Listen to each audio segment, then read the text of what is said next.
You know, That was really good. I was listening to Club Shay Shay. I'm just jumping right into something that I wanted to bring up. We talk about we always talk about black businesses. If you've been listening to us, we always supporting black businesses. And I was listening to Hmm. Club Shay Shay. That's Shannon Sharp.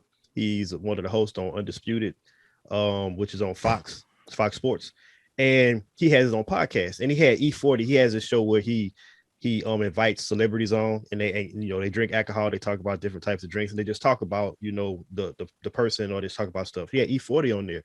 I didn't realize E-40 was so damn interesting. Like E-40 interesting for real. This dude got his own drinks under his name Earl Stevens. So he has his own alcohol line. He has Wow. YouTube videos where he calls himself the goon with the spoon.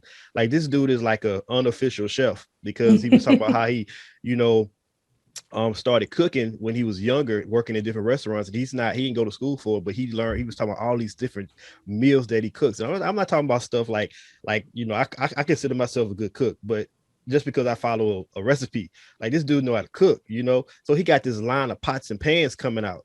And the reason why I bring that up is because we think black owned. A lot of times we talk about clothes, Hmm. but you got people who making money off of stuff that black people have not even looked into, like pots and pans. So I think his line is on the way of getting out there, but hell, I'm gonna buy some of his pots and pans. I might stock my kitchen up with his stuff just to show support, because I mean, like that's not stuff that we normally think about. When we talking about black owned. I mean, to be honest, a lot of times we looking at fashion, Yeah. and a lot of times that's what black people are. Black people in general are like t-shirts and stuff like that.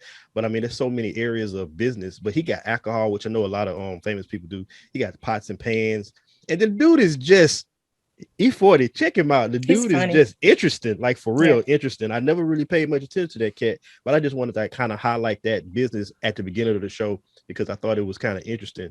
Just listen to that dude talk. He's pretty smart too. You Now I ain't never gotta tell go. me about What's that his story. YouTube channel? Is it just you? Is it just E40 Cooks, or like what is the YouTube channel Goon, type called? in Goon with the spoon. That's Going what with he the Goon called with the himself. spoon. Spoon. You Goon did with the say that. spoon. The Yeah. dude that invited me out, he was like, "Hey man, we got like come kick it with us at the what's the name at the Jay-Z joint." I was like, "Hell nah." So B D Shot can kick me out of there too or whatever. You know what I'm saying? And his alcohol brand, he says alcohol brand is under his name. His name is Earl Stevens. So he's like, people don't even know that's my name. People buying his alcohol and they find out that it's his. Like, oh man, I didn't even know that was yours. Yeah. So I'm gonna try to buy some of his stuff, alcohol or whatever. I'm gonna try to. I mean, to be honest, I'm just gonna try to start buying everything black owned. If it's something that I want to buy, I'm gonna research it and see if it's something black owned, and then I'm gonna spend my money on that. I mean, I, I haven't been buying fashion clothes much, because like normally I would like go to Express because I like their clothes, but I hadn't really found a lot of these found like a lot of black owned companies that sell like dress clothes like that for men. Now they may be out there, they but are. I haven't really found any I'm that. a Well, send me some. Yeah, send me Yeah, I'm gonna some. have to get some because somebody was talking about that the other day or whatever. Man, I forgot who said that. He was like, "My clothes be so fly, and y'all be thinking that it's some of these white folks companies, but it's black owned company." Man, I forgot who show I was watching, but I was thinking about that earlier or whatever. Like, what if we didn't have, if we didn't, if segregation or desegregation never happened or whatever, they would hate us even more or whatever. You know what I'm Of course. saying? Never They would. use their I stuff. mean, they would want to kill us like more than they already do or whatever. You know what I'm I was gonna saying? say they did. They tried. They Yeah, burned that was down the Bourbon Yeah, reason. Street. That was They but I'm we had saying our just own, and they ruined imagine. it. Imagine how crazy it'll be if the Super Bowl was really the blacks against the whites, or we crushing them every year. You know what I'm they would they would really hate us then. You know what I'm saying? Hmm. yeah, But well. nah, I have a friend Yep. who uses everything black owned. Her for her wedding. I mean, even the soap she buys is from a black Mhm. owned soap maker here in Houston. Her everything the place she had her wedding, the where her husband got his tuxedo, the person who made her yeah, every she don't before she buys anything, she's gonna look and Yeah. find to see if somebody black doing black it. actually, yeah, she's That's like, what's I'm rooting up. for everybody black. So Yeah. before she spends $1, she's gonna find out about the company she's spending that money with, which is good. A lot of us don't have time to do all of that, but black people are so creative and so inventive that I'm pretty sure you could find a Black person that makes whatever it is that you need, dress clothes, or like Capel Yeah. was saying about E-40, his pots and pans. I'm definitely going to look into that because I am in the market for new pots and pans. And um, even electronics. I was watching, I don't even know how this came across my Instagram, but there was this guy who, like, he's teaching his kids how to be like tech wizards, and they were Yeah. making little robots. I was like, damn, we do everything. There is no reason that you shouldn't be able to find somebody or find a person of color to provide whatever it is that you need, because we definitely have it. I do think, though, I love Black owned businesses. I love the ingenuity of us. We're good like that because there was a necessity. So a lot of the things came from, well, you can't eat here, so okay, we do our own. You can't buy it here, so we'll do our own. Yeah. I do think that in some areas our customer service needs to get better because Yeah. And not just the customer service on the business owner side, but also us. We shouldn't always be looking for a hookup just because it's a Black owned business or just because it's one of our own, my cousin, my sister, my friend, whatever. I'm gonna shop with you, but I want you to give me a hookup. You're not asking the white people for a hookup. Nobody asking Rachel Ray for a hookup on her pots and pans or whatever. So we also need, so the consumers, Black consumers need to do better as far as that's concerned, but also Black businesses need to up their level of professionalism, courtesy, customer service sometimes, because it's not always where it should be, I guess. And I want to spend my money with you. I want to help you come up, but you also have to be on that level of professionalism where when I Facts. spend my hard-earned dollars, I you feel you good act like about you it. care. Yeah, I feel Right. good Yeah. about it, and you act like I'm a valuable customer. I'm an asset to your business, as opposed to just, stand in line, wait over there, and then I'm there for 2 hours waiting on my chicken wings or Yeah. whatever. Clean the Yeah. clean the Yeah. floors in the bathrooms and stuff like that or whatever. Yeah, Oh I yeah. totally agree with that. But I think also on the consumer side, we have to have a level of patience too, unless it's blatant disrespect, because you have to understand before Ruth Chris was Ruth Chris, they had to grow, and I notice when we don't have a level of professionalism, we say it's ghetto. But I have been to white establishments that haven't been the greatest either, but people still frequent it, and they drop their advice in the box, or they're gonna call them, or they're gonna say, hey, maybe you should get with this person to help strategize with your company and flush out HR. So I think before we cancel our own businesses, we have to say, hey, can we how can we help your services? Or here's a person that helps businesses with their customer service, or here's a Black maid that can come in and clean your floor. So I know that that's not every case, but I also think that we have to have some patience, because as soon as a lot of Black businesses don't even survive the second year, because we've already torn them down in the first year. And it's Yeah. very difficult for them to even get the products that they need at low cost. So yeah, sometimes they're high cost because they're not able to get the mass production. So it's a lot of moving parts with it. And so we also have to be able to be that community within our communities of businesses. I agree. Yeah. That was well said. I was gonna touch on that part, but you nailed it, so I don't need to say anything. Um, but yeah, shop Black on. Get them Black people their money. Give Black people your money instead of giving it to these other folks. I'm not gonna just say whites. We give it to everybody. We give everybody our money. Asians, Except for Hispanics, except for white Black people. folks. Exactly. So give Black folks your money too. Yeah, especially everybody that received their stimulus checks. And I know it's funny and we make jokes about it, but how many people have been out, like, man, the streets are packed right now. And I know a lot of that, we're in Texas, have a lot to do with, spring break, and also Greg Abbott, for the people that believe that everything should just be open. But people are spending out there. And it is ridiculous. So be careful with that. I'm not here to say when you get $1,400, you should go put it all in stock, because I understand some people just need medicine to live. Some people need food, and some people need enjoyment. So I'm not here to tell you where your money should go. I think that's irresponsible when people do that. But also be wise and be careful with it, because you don't want to need another $1,400 next week. So take care of your necessities, but also, like, be careful where you spend your money. I don't think it's irresponsible when you tell people maybe you shouldn't tell them what to do, but give them ideas and you know what I'm saying, the options. Because a lot of people don't even know that there's different options out there. Because we just believe we're consumers or whatnot. We've been trained to be consumers. You know We what I'm have been saying? trained to being consumers. I'm just saying, when I say irresponsible, I think it's a way that you communicate those things. When you're Yeah. telling people what they need to do with their money, it's the same idea that I have when I hear a pastor say, pay your tithes and don't worry about everything else. God is going to take care of it. And you're like, well, I got a hungry kid over here and I got one that I got to make sure to have the electricity on for the oxygen machine. So no, sometimes, I mean, there are a lot of people that are sheep. A lot of people are going to Yeah. listen to who they think are experts. Yes, you can give your opinions, but when we give our opinions, we're also thinking that people are all smart enough to say, and I know we can't worry about how everybody thinks, but they're smart enough to say, oh, I'm not going to do that. Some people do what people tell them to do, you Yeah. know? I feel So you. I think that with our platforms, we can't guilt people into, oh, you should have started a business already. Like, damn, Yeah. I'm trying to live.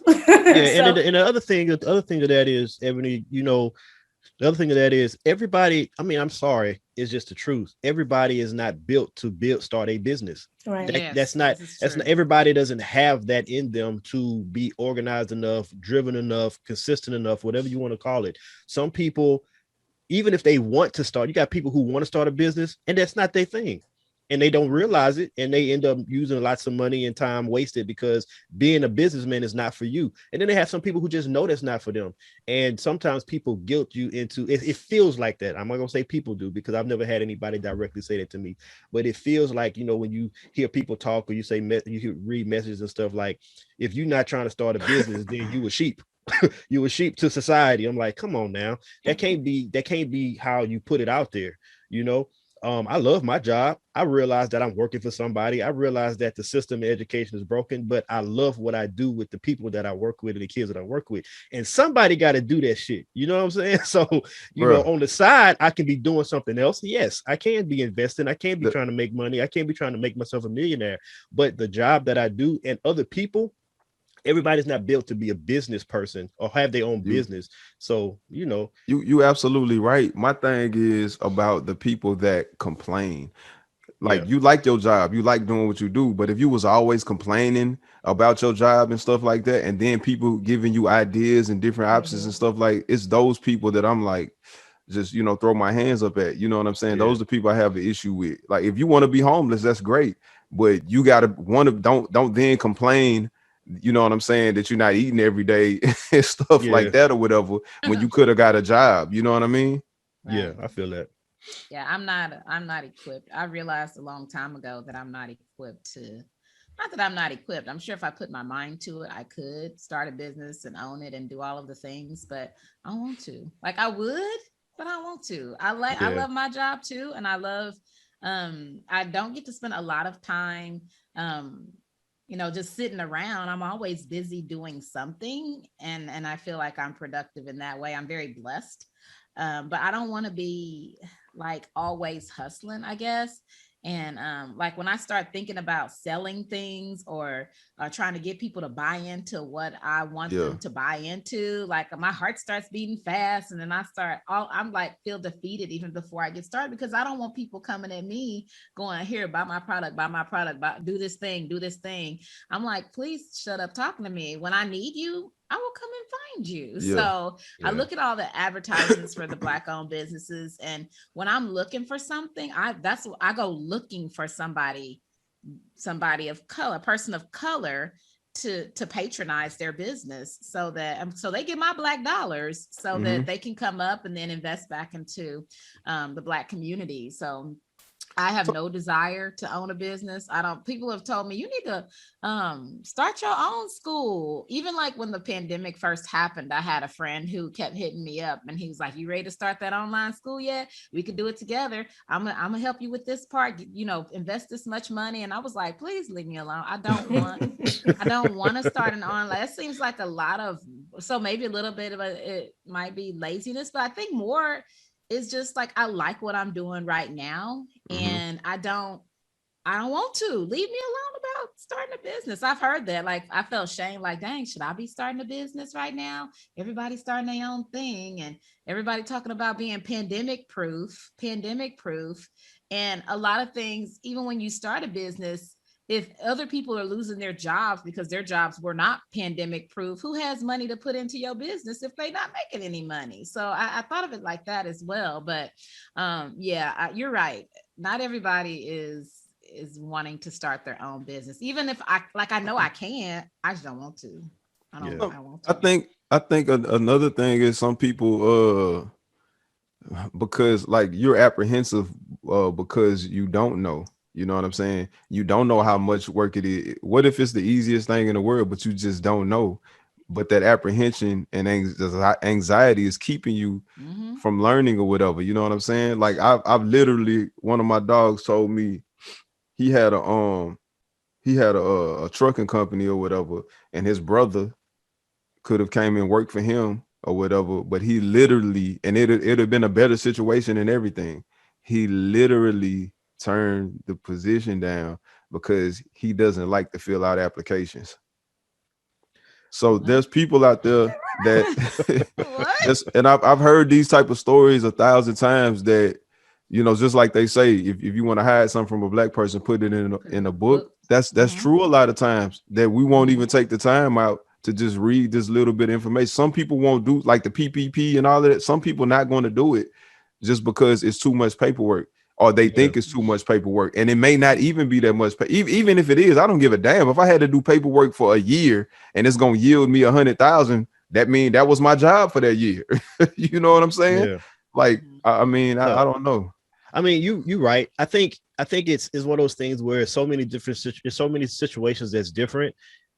It's a good idea to push having your own business, and it's a good idea to push investing for people who get the stimulus checks.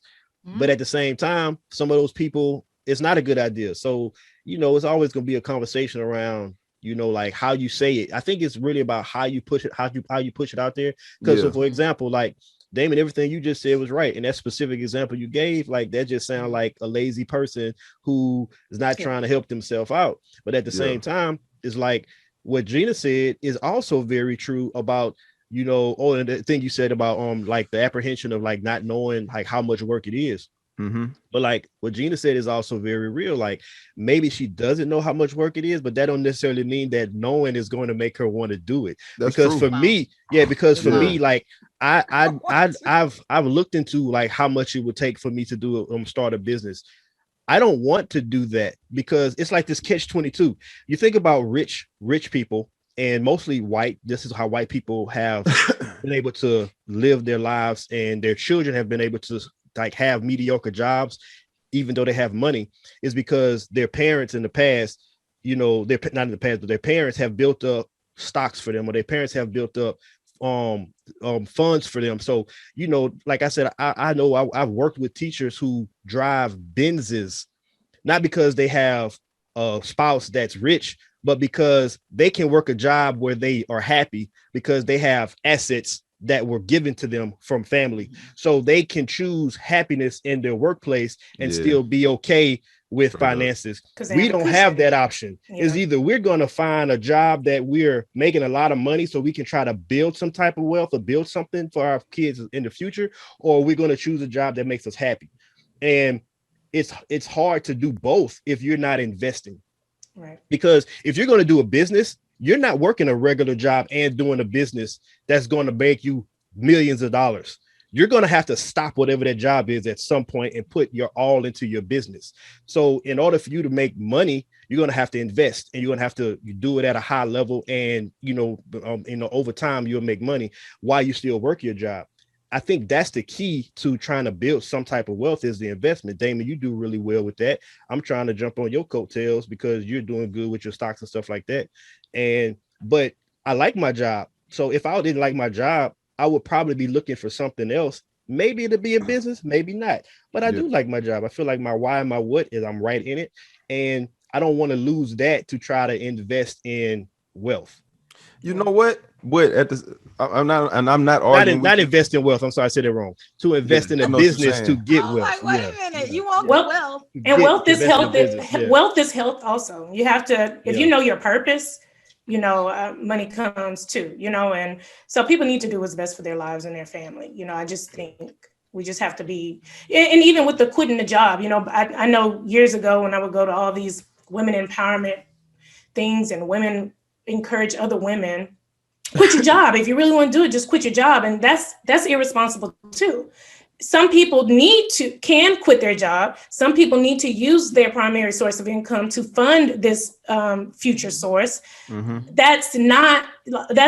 And those are my things when I say we have to be careful when we assume a platform, that we're careful about what we tell people. There was this meme going around in the beginning of the pandemic about, we're at home, you're at home, you need to do this, you need to be doing this, you should have six-pack abs, you should have a business, you should have this much in stock. I'm like, well, damn, I'm just trying to homeschool right now. Like, let me figure out life right now. Like, let me, somebody else over here is dying of COVID. Like, give me a chance. Like, I get it, but that's not, everybody's circumstance isn't the same. And I understand our message will never hit everybody the same. So I'm not saying we have to water down everything because it may offend this person or may not fit this criteria. I just want us to think about those things. So everybody enjoy your STEMI.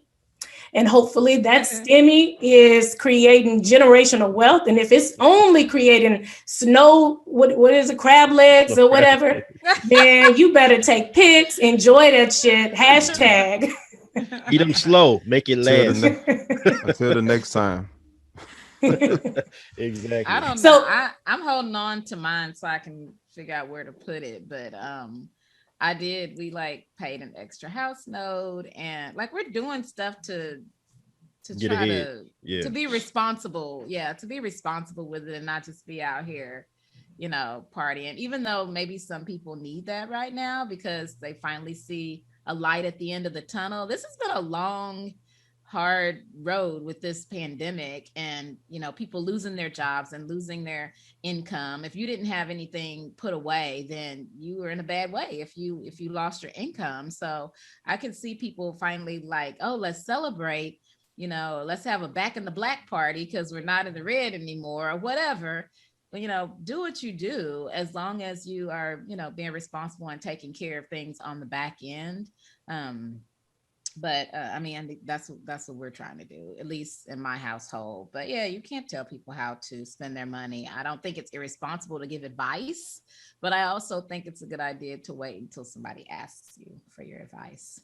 Don't just be handing it out and pushing it. That's what Icon said. Icon said. I think they need the people. Well, this is my opinion that people need to give their STEMI. Like those that are, if you storm the Capitol or you don't want your hands out and you pull yourself up by the bootstraps, I think you should hand over your STEMI to someone that needs it. Like, that's what I think. But I think they should, everybody that they ID at the Capitol riot, they shouldn't even have gotten one. If you qualify, we taking it from you. We gonna give it to somebody, or we just gonna keep it, whatever they do with the money. I know that ain't what I know they didn't do that, but y'all don't deserve shit from this country trying to take over. Oh my goodness, Jana, I think everybody gives unwarranted advice or whatever. It just depends on how you take it, and it depends on who is coming from and where it's coming from. That makes you decide whether or not it matters to you or not. You know what I'm saying? Because unwarranted or unsolicited. Is I that mean, the same thing? To me, that's the same thing or whatever. You know what I'm saying? Because if I see some kids outside doing something that they're not supposed to be doing, that would be unsolicited, unwarranted. Well, okay, so maybe that is different or whatever. Maybe it can be different. Yes. But precision of language is important. Yeah, either way it goes, though, you still pretty much not minding your own business or whatnot. You know what I'm saying? I think wisdom is when to mind your business. Yeah, that too. But do you know? Okay, so I give y'all advice about where to put y'all money and how to utilize y'all money and stuff. Mind your business. It's unsolicited. Y'all not asking me to do it. But we listen to you. Like We listen to you. We ask for like what you're doing with your money so that we can Nah, be boss like you. Y'all never really asked. I've told y'all and stuff like that or whatever. Because You we know, expect it. Like it's unsolicited, but it's not unwarranted. We expect it. yeah. Yeah, we continue to ask. When you're telling us, then we ask, okay, can you break it down? Can you explain it this way? The only thing is you want to tell us the way you want to tell us, but we are interested in it. So we don't say, oh, just go somewhere else with that. So I believe, you know what I believe in the messenger or whatever. I don't care how the message comes to you. You know what I'm saying? You just accept the message if it's a good message. If the messenger is butt naked, you know what I'm saying, delivering your pizza, then the pizza man is just butt naked. Oh, well, you still got your pizza.